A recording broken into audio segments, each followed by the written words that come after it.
پھر مجھے کربلا یاد آ گیا کہ یہی مہینہ تھا، 10 محرم تھی اور جمعہ کا دن تھا اور نماز کا وقت داخل ہوا، تو امام علی مقام نے اپنے لشکر کے سردار زہیر سے فرمایا ان سے کہو جنگ بند کریں یا تھوڑی دیر کے لیے رک جائیں، میں نماز پڑھ لوں، ہمیں نماز پڑھنے دیں۔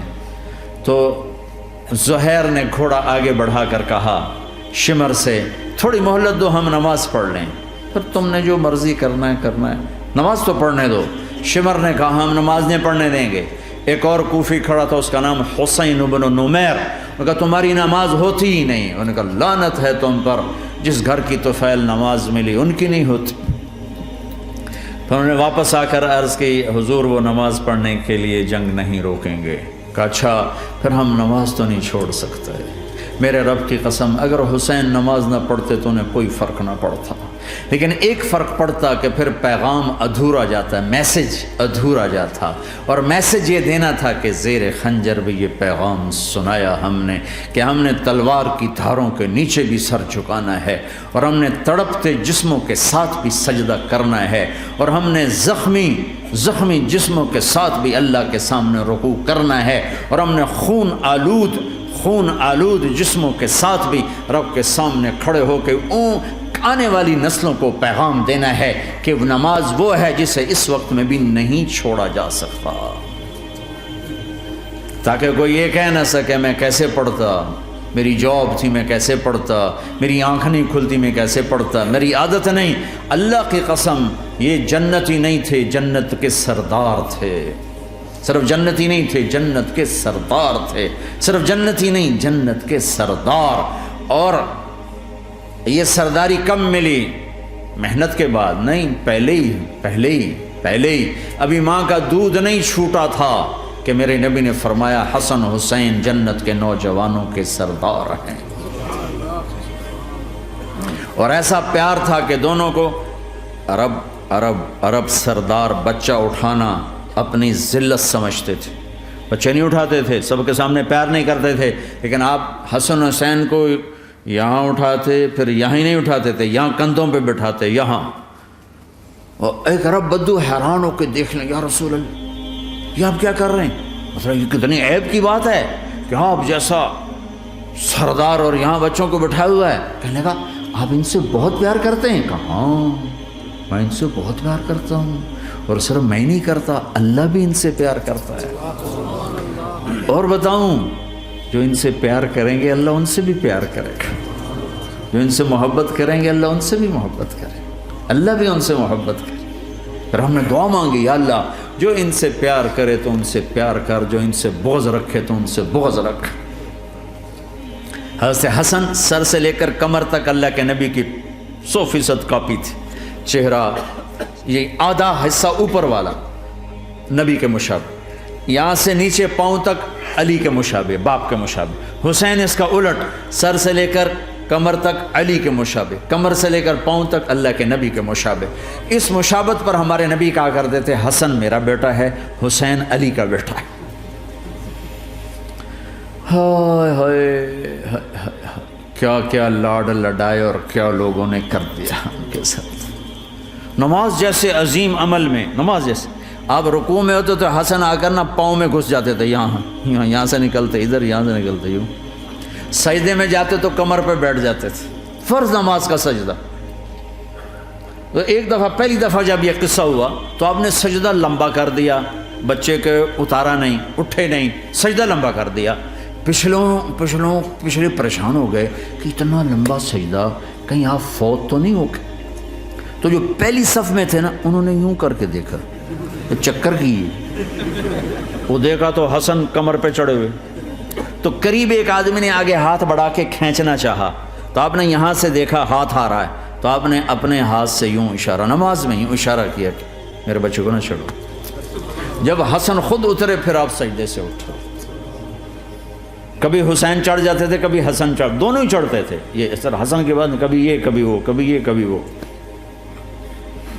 اور آپ حسن کو جب چھوٹے تھے زیادہ حسن، تو آپ حسن کو یوں زبان دکھاتے، اتنا بڑا عظیم نبی کیا ہو رہا ہے، تو وہ زبان، آپ کی زبان بڑی سرخ خوبصورت تو وہ بچہ سمجھتا شاید یہ کوئی کھانے کی چیز ہے، تو آگے یوں ہاتھ مارتا ہے، پکڑنے کے لیے ہاتھ مارتا، پھر وہ بیٹھ جاتے، پھر آپ کہتے ہیں یہ میرا نبی گھر کی زندگی بتا رہا ہے۔ اور تمہیں تو بچوں کے پاس بیٹھنے کا وقت ہی کوئی نہیں، بیگم بھی کم جاب پہ جا رہی، خامد بھی جاب پہ جا رہا، پیچھے بچے ڈرگ بیچنے پہ لگے، اب تم کس کام کے ہو؟ کیا کرو گے اس دولت کو؟ جب نہیں ڈرگ بیچو، گستاخ ہو گیا، بدتمیز ہو گیا، تو اس دن دولت کو آگ لگا دو جا کے۔ آپ اپنے بچوں کو ٹائم دو، اپنے بچوں کو ٹائم دو۔ عورت کا کام کمانا نہیں ہے، عورت کا کام نسل کو بنانا ہے۔ قناعت سیکھو، قناعت تو آسانی سے مینج ہو جائے گا، قناعت نہیں تو پھر تو دنیا کے بادشاہ کی بھی ہوس پوری نہیں ہو سکتی۔ کھیلتے تھے، حسن حسین کی کشتی کراتے تھے، دونوں بھائیوں کی کشتی کراتے۔ ایک دفعہ دونوں کی کشتی ہو رہی اور حسین ذرا کمزور پڑ رہے تھے، تو آپ اس کو شاباش دیتے، شاباش شاباش شاباش۔ تو حضرت فاطمہ کہنے لگی، ماں بھی بیٹھی تھی، کہنے لگی یا رسول اللہ آپ حسین کو شاباش دے رہے ہیں، حسن کو کیوں نہیں دے رہے؟ تو آپ نے کہا یہ جبریل میرے پاس کھڑا ہوا، یہ بھی حسین کو شاباش دے رہا ہے، تو میں بھی حسین کو شاباش دے رہا ہوں۔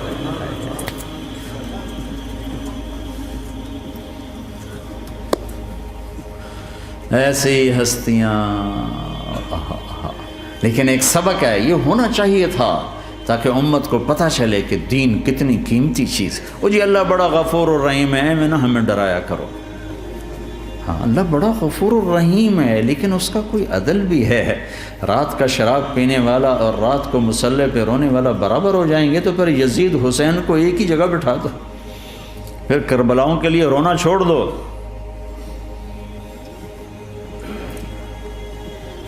رات کو ناچنے والی، رات کو رونے والی برابر ہو جائیں گے، سود کھانے والا، حلال کھانے والا برابر ہو جائیں گے، شراب بیچنے والا اور مزدوری کرنے والا برابر ہو جائیں گے، جھوٹ بولنے والا، سچ بولنے والا برابر ہو جائیں گے۔ افنجعل المسلمین کالمجرمین ما لکم کیف تحکمون ام لکم کتاب فیہ تدرسون۔ اس سے زیادہ واضح کیا بتاؤں کہ میرا رب کہتا ہے کون سی کتاب میں لکھا ہوا ہے کہ ماننے والا نہ ماننے والا برابر کر دوں گا؟ کون سی کتاب میں؟ اللہ کو یہ کہنا پڑ رہا ہے ام لکم کتاب فیہ تدرسون، کس کتاب میں یہ لکھا ہوا ہے؟ ام نجعل المتقین کالفجار، ایک بدماش اور ایک فرمانبردار کو برابر کر دوں؟ کہاں لکھا ہوا ہے؟ ایسی ہستیاں،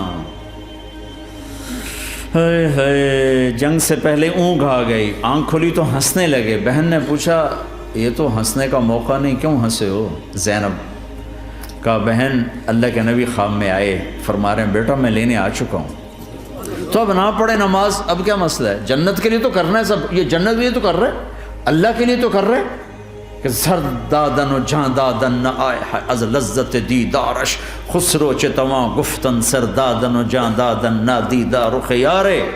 اس اللہ کے لیے تو سر کٹا رہے ہیں، تو وہ تو راضی ہو چکا ہے، نبی آ چکا ہے، آؤ بیٹا میں لینے آ چکا ہوں، تو اب نہ پڑھیں نماز؟ نہیں، برمنگم والوں کو کون بتائے گا کہ نماز کیسی چیز ہے؟ انہوں نے کہا جی وہ نہیں جنگ روک کرے گا، پھر چلو نماز پڑھو، نماز تو نہیں چھوڑی جا سکتی۔ آدھوں کو روک دیا تم جنگ کرو، آدھوں سے کہا تم نماز پڑھو، آدھوں نے نماز پڑھی، آدھوں نے جنگ کی۔ پھر جنہوں نے نماز پڑھی انہوں نے کہا تم آگے بڑھ جاؤ، ان سے کہا تم جا کے پیچھے اللہ کے بارگاہ میں سجدہ کرو۔ 1400 سال کی تاریخ میں ایسے نمازی میری نظروں سے نہیں گزرے، پر ایسی نماز نہیں پڑھی گئی نبی کے زمانے کے بعد۔ آپ نے بھی صلاۃ خوف ایک پڑھی تو نبی ہوتا ہے۔ اور کیا ان کا حال تھا، خون و خون، اپنے خون سے وضو کیے یا کربلا کی مٹی سے تیمم کیے؟ جب سجدوں میں سر رکھ کے سبحان ربی الاعلی کہا ہوگا تو دھرتی میں کیا ہلچل مچی ہوگی۔ نماز نہ چھوڑا، نماز نہ چھوڑنا، کوئی عورت نہ کوئی مرد، نماز نہ چھوٹے۔ پھر مجھے کربلا یاد